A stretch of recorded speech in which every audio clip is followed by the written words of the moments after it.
So we've currently got class 31, number 31327 in the works at the moment, and that's due to an intermittent fault that's developed on it, and we've had to take it out of service for repairs.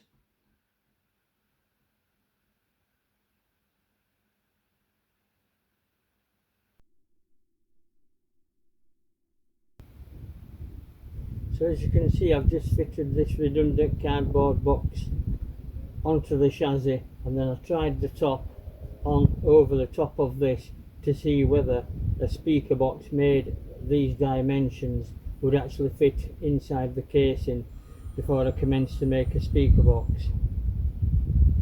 Of course it won't be anywhere near the size of the in length. So I think the best way to start would be with a piece of cardboard cereal box, and if we look at the diameter of this main component of the speaker here, this is what we want to fit through an opening or a hole in our box. And if we look at this bit here, we can see that there is a space between the edge of this formed hole and that, so that inner dimension there is the maximum that we want this hole to be in our cardboard. So if we turn that back over and put a ruler across very carefully, you can see that it's just in excess of 5 inch. So we want to be just over 2.5 inch in diameter on there, and that should be a reasonable fit for this just to fit into. So we'll try that and see how we go.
Put the radius of this speaker into the ruler now, which is just over 2.5 inch thereabouts, and I've scribed with this a line in the cardboard, and then I'm just going to fill that line in then with the pen.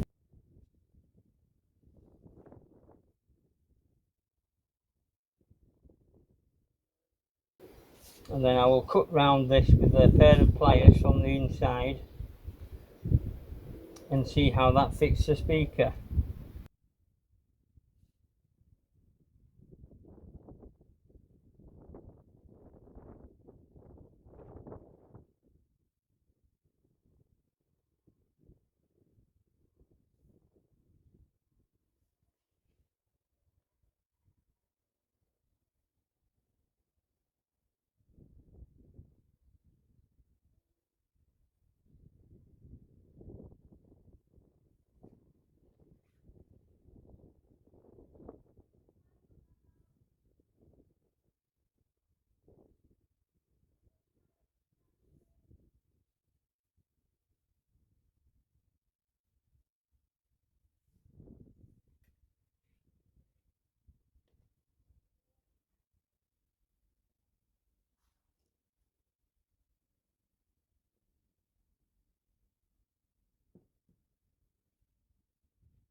Just make a hole in this cardboard now,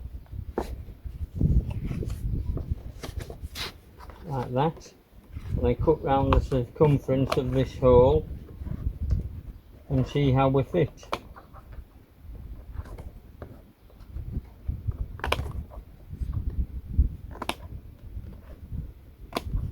can transpose this onto a piece of plywood if it fits, and it's easier to do it in a piece of cardboard than it is in a piece of plywood. And then I'll just cut the plywood out with the jigsaw once I've got this opening in the cardboard the correct size.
So I marked the line around, and then I started to cut it out with my pliers and quickly realised this was becoming a butchering job.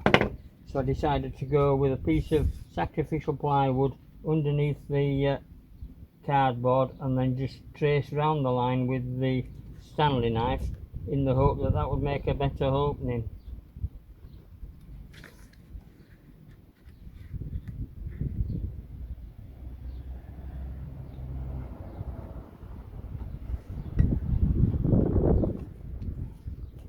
I suspect that's going to be a far better job.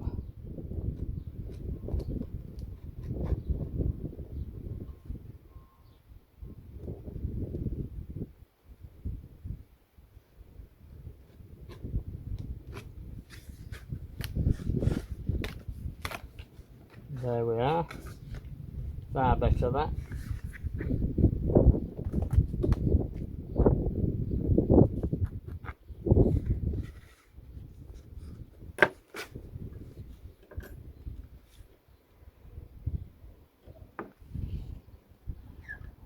So this is the sound controller then.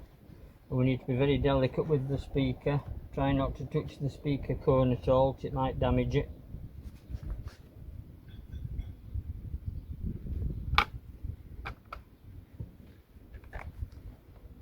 And then that can come up.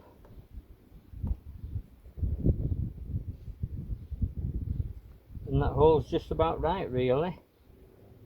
Certainly not far off. We can certainly transpose that onto a piece of plywood, saw a hole in the plywood, and then file it to shape if the jigsawed hole isn't correct. So that's the next step. I'll transpose this hole onto a piece of plywood and then saw that out with the jigsaw. I'll have to drill a hole in the wood to start with, insert the jigsaw blade, and then run it round the perimeter of this line I'm going to draw.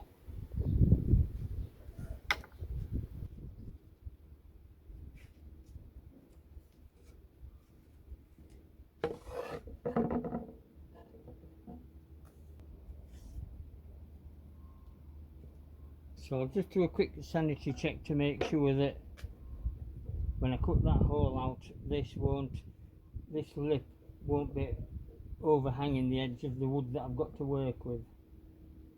So that seems fine, so I can go ahead and cut the hole out now.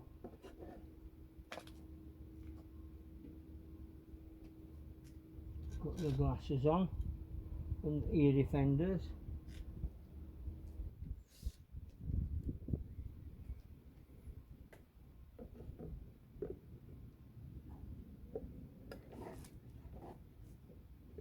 Clamp it down with the good British knee.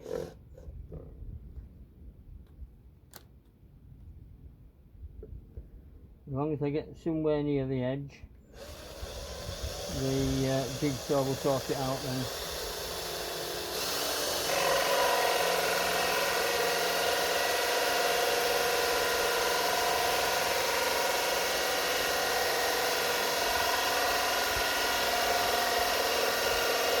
I'm not pushing on too hard because I don't want it to shatter the timber at the other side.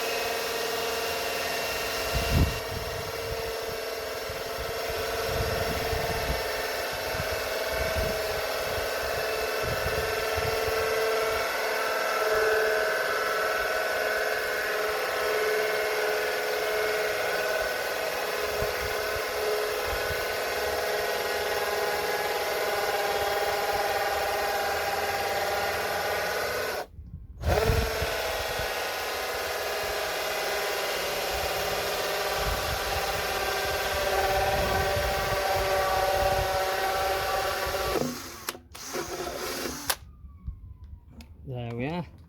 So that's not too much breakout at the far side of the wood. Quite a clean cut, I think, really.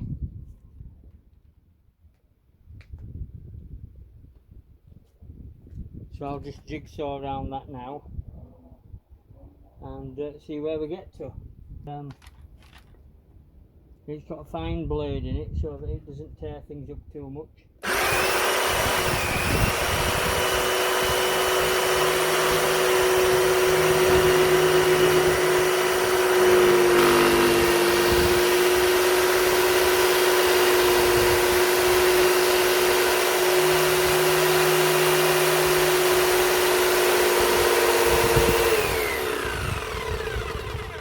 So I'll continue cutting around there and I'll see you when we've done it.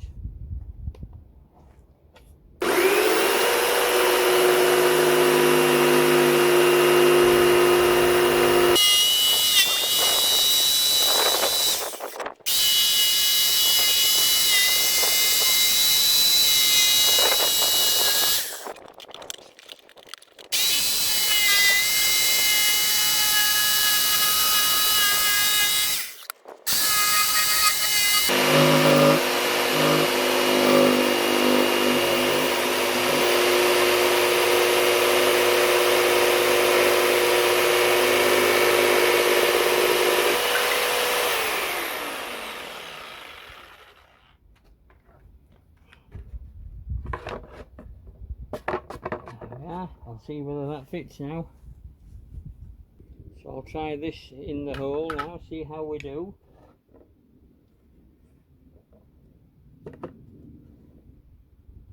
So now we can see wood through all of the 4 fixing holes, so that's good, with something to fix the speaker to. And then we'll have a look and see whether, when it's in the middle of there, we can actually get this thing over the top of it. Which we can nicely. So that will fit over the top of there.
just pilot drill 4 holes for this speaker and screw the speaker in with these short dome head self-tapper type things.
So there's the finished item now. Just need to file off these screw points that have just come through, and that should be fairly decent.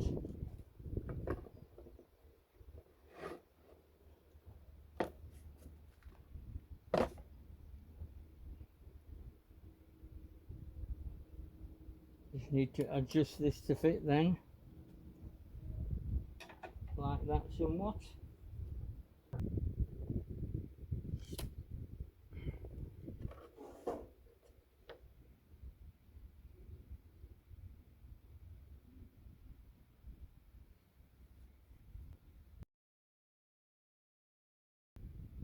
So I've just centralised this plastic ring around the 4 holes that were drilled for the speaker to fasten to. So that's centralised on that kind of thing. And then I've done one edge here down the side of the ring, if you like. It's a tangent to the ring. And then I'll cut that across to somewhere near the square marked off from here, and from there I'll cut that across there, and then I can use this new line as a square for everything else to dimension it from the circumference of this ring.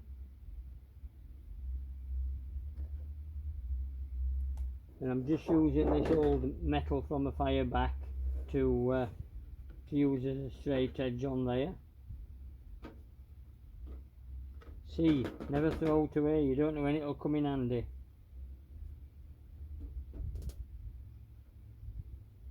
And then I'll just use my works tool to scribe along there and saw through it. I've got to put the glasses on and the ear defenders.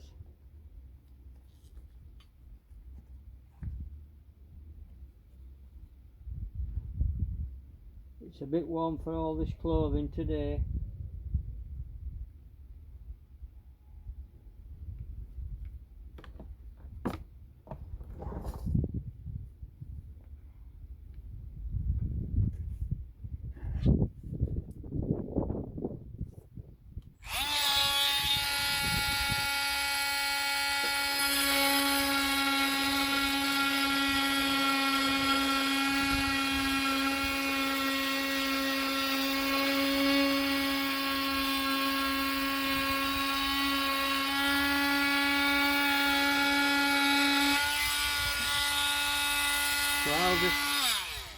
So I'll just cut through here now, and we'll come back when I've done that.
So I've lined the inner circumference up now with these holes for the speaker that we had it fixed in previously, and this is now a straight enough edge and square enough that I can work from that with my square and pick up the outer edges here.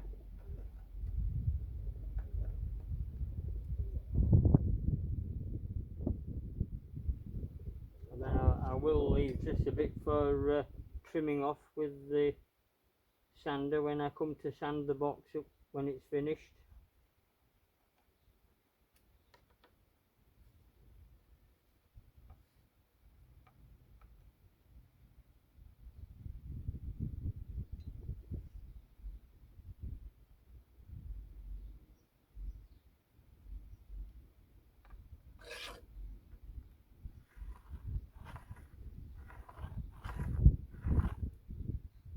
But I think all in all it should be somewhere near. Once I've done these two edges, then I'll square across for this top edge here. Of course the smart people might say, well, why didn't you use the existing straight edge? Well, of course that would have been the smart money, wouldn't it? But hindsight is a great thing. So I just went for the middle and then I could work my way around. I wasn't limited with anything. I had spare all the way around. That's my excuse and I'm sticking to it.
One more to do and then square this off.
This one to do, which I think is this one. Yes, this is the manufacturer's edge, so that should have worked still, in hindsight, but anyway. So I need to check with a see-through ruler.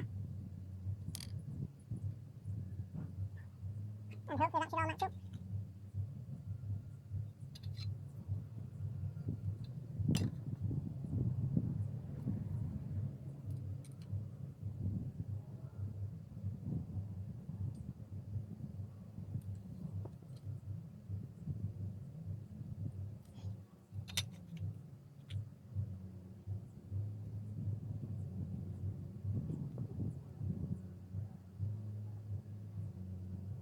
So thankfully the measure lines are somewhere very near to the edge of the square. So we're not too far out, we're certainly near enough.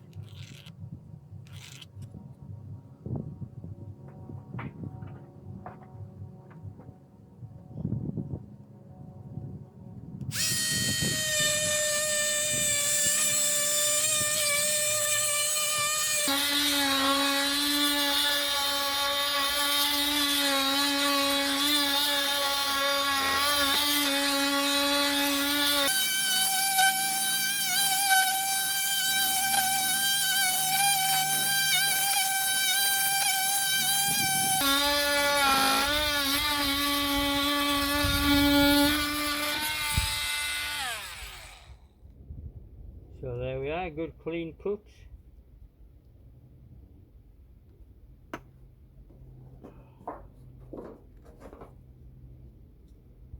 So that's the size of our box. So I'll bring the return box up to there and drill through this front face. I put a timber inside here, the brackets, a square piece of timber.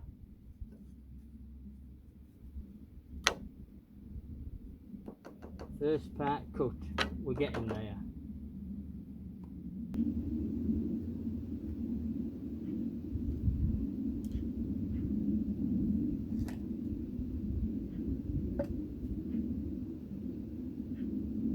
And you'll notice that the thermos flash box is a lot shorter now. It was that way originally, something like that, just to see whether this sort of physical size would fit it within the shell of the locomotive. So now I'm working on the size of the box that I actually need for the speaker. So having worked out the front face of the size of timber that I'm hoping to use, I'm trying now to work out the depth such that it will fit down the depth across the width of the locomotive without interfering with the case that will go over the top. But the width of this speaker is too wide to go widthways across the locomotive. so it's too wide to go across the width, so it's after having to go sideways in the shell of the locomotive, with the speaker in the front and the back of it here. And there's the speaker. I'm just trying to work out the depth of box that I actually want to hopefully create a reverberating sound that sounds good with the locomotive without the box being too big or too small. So I'm making it in cardboard first, and then when I'm happy that that fits, I'll reproduce these sides and the back again in plywood and make a proper box of it. And I'm just cutting it down as I go, cutting strips off with the Stanley knife, reducing it in size, so I'm happy with something that looks right and will leave me space inside the locomotive. And what I plan to do, I've got some YT2 trunking here. What I'm going to attempt to do is to run some length of this YT2 trunking along the base of the inside of the locomotive, such that all of these things will sit on top of that, and these trunkings will then cause a cable route underneath the batteries and underneath the speakers, etc., and carry the cables from one end of the locomotive to the other quite neatly and tidily without having raggy-taggy bits kicking about all over the place. That's my thoughts, that's what I'm going to try and do. Let's see how it pans out.